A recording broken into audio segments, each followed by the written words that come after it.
महादेव।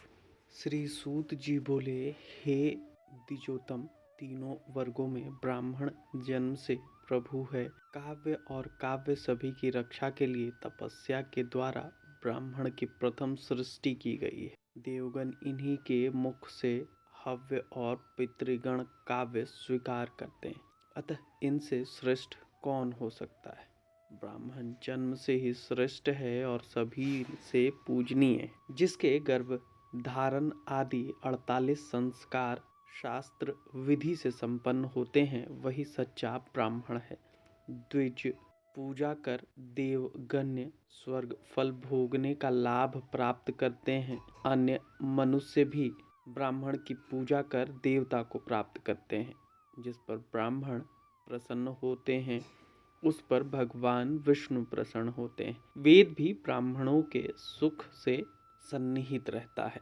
सभी विषयों का ज्ञान होने के कारण ब्राह्मण ही देवताओं की पूजा, पितृकार्य, यज्ञ, विवाह, शांति कर्म, स्वसत्ययन आदि के संपादन में प्रशस्त है। ब्राह्मण के बिना देव कार्य, पितृ कार्य, यज्ञ कार्य में दान, होम और बलि ये सभी निष्फल होते हैं। ब्राह्मण को देखकर श्रद्धा पूर्वक अभिवादन करना चाहिए। उसके द्वारा कहे गए दीर्घायु भव शब्द से मनुष्य चिरंजीवी होता है। द्विज श्रेष्ठ ब्राह्मण की पूजा से आयु, कीर्ति, विद्या और धन की वृद्धि होती है। जहाँ जल से विप्रों का पाद प्रक्षालन नहीं किया जाता, वेद शास्त्रों का उच्चारण नहीं होता है और जहाँ स्वाहा स्वधा और स्वास्तिक ध्वनि नहीं होती है, ऐसा गृह शमशान के समान है।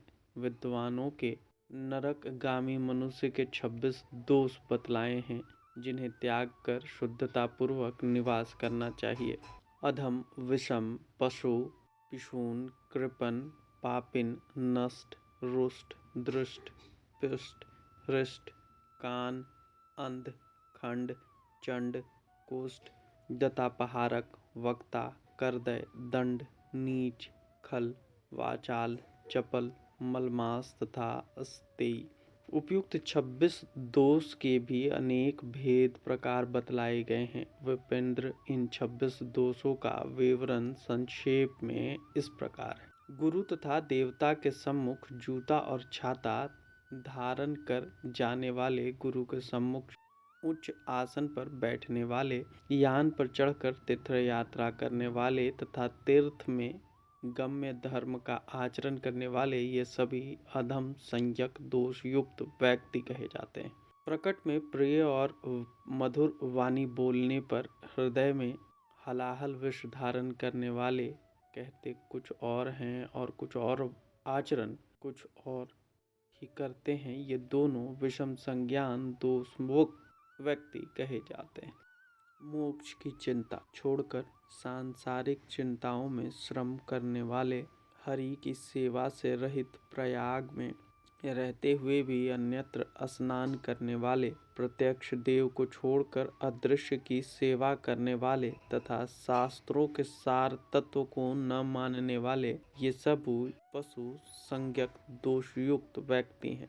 बल से तथा छल छदम से या मिथ्या प्रेम का प्रदर्शन कर ठगने वाले व्यक्ति को पिशून दोष युक्त कहा गया है। देव संबंधी और पितृ संबंधी कर्मों में मधुर अन्न की व्यवस्था रखते हुए भी मलान और तिक अन्न का भोजन कराना तथा दुर्बुद्धि मानव कृपण है, उसे न तो स्वर्ग मिलता है और न ही मोक्ष। जो अप्रसन्न मन से कुत्सित वस्तु का दान करता है और क्रोध के साथ देवता आदि की पूजा करता है, वह सभी धर्म से बहिष्कृत कृपण कहा जाता है। निर्दिष्ट होते हुए भी शुभ का परित्याग तथा शुभ शरीर का विक्रय करने वाला कृपण कहलाता है। माता पिता और गुरु का त्याग करने वाला, पवित्राचार रहित पिता के सम्मुख निसंकोच भोजन करने वाला, जीवित पिता माता का परित्याग करने वाला, उनकी कभी भी सेवा न करने वाला तथा होम यज्ञादि का लोप करने वाला पापिष्ट कहलाता है। साधु आचरण का परित्याग कर झूठी सेवा का प्रदर्शन करने वाला,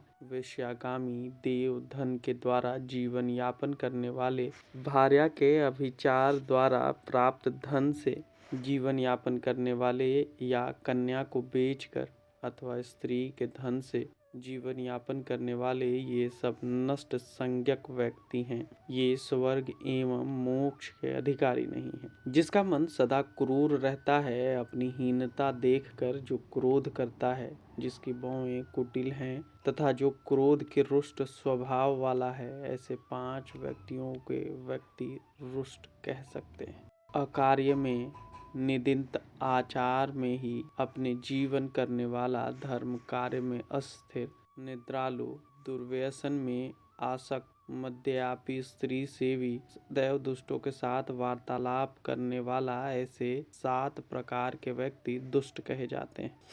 अकेले ही मधुर मिष्ठान भाषण करने वाले, वचन सज्जनों के निंदक, शुकर के समान वृत्तियों वाले, ये सब पुष्ट संज्ञक व्यक्ति कहे जाते हैं। जो निगम वेद आगम तंत्र का अध्ययन नहीं करता है और न ही इन्हें सुनता है, वह परमात्मा श्रेष्ठ कहा जाता है। श्रुति और स्मृति ब्राह्मणों के ये 2 नेत्र हैं। एक से रहित व्यक्ति काना और दोनों से ही हीन अंधा कहा जाता है। अपने सहोदर से विवाद करने वाला, माता पिता के लिए अप्रिय वचन बोलने वाला खंड कहा जाता है। शास्त्र की निंदा करने वाला, चुगलखोर, राजागामी, शूद्र सेवक, शूद्र पत्नी से अनाचार करने वाला, शूद्र के घर पके हुए अन्न को एक बार भी खाने वाला या शूद्र के घर पर 5 दिनों तक निवास करने वाला व्यक्ति चंड दोष कहा जाता है। 8 प्रकार से कुष्ठ से संवित त्रिकुष्ठी शास्त्र में निबंध व्यक्तियों के साथ वार्तालाप करने वाला अधम व्यक्ति कष्ट दोषयुक्त कहा जाता है। कीट के समान भ्रमण करने वाला, कुत्सित दोष से युक्त व्यापार करने वाला दत्तापहारक कहा जाता है। पंडित एवं अज्ञानी होते हुए भी धर्म का उपदेश देने वाला वक्ता है। गुरुजनों की वृत्ति का हरण करने की चेष्टा करने वाला तथा काशी निवासी व्यक्ति यदि बहुत दिन काशी को छोड़कर अन्यत्र निवास करता है, वह कंदर्प है, कंजूस है। मिथ्या क्रोध का प्रदर्शन करने वाला तथा राजा न होते हुए भी दंड विधान करने वाला व्यक्ति दंड उदंड कहा जाता है। ब्राह्मण राजा और देव संबंधी धन का हरण कर उस धन से अन्य देवता या ब्राह्मणों को संतुष्ट करने वाला या उस धन का भोजन या अन्न को देने वाला व्यक्ति खर के समान नीच, जो अक्षर अभ्यास में तत्पर व्यक्ति को केवल पढ़ाता है किंतु समझाता नहीं। व्याकरण शास्त्र शून्य व्यक्ति पशु है, जो गुरु और देवता के आगे कहता है, कुछ भी करता है और अनाचारी दुराचारी है, वह नीच कहा जाता है। गुणवान एवं सज्जन में जो दोष या अन्वेषण करता है, वह व्यक्ति खल कहलाता है। भाग्यहीन व्यक्ति से परिहास युक्त वचन बोलने वाला तथा चांडालों के साथ निर्लज होकर वार्तालाप करने वाला वाचाल कहा जाता है।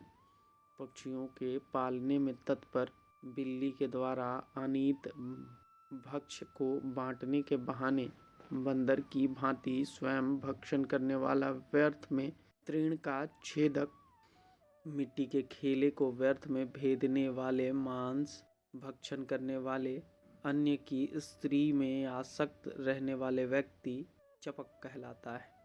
तेल उपटन आदि न लगाने वाला, गंध और चंदन से शून्य, नित्य कर्म को न करने वाला व्यक्ति मलीमस कहलाता है।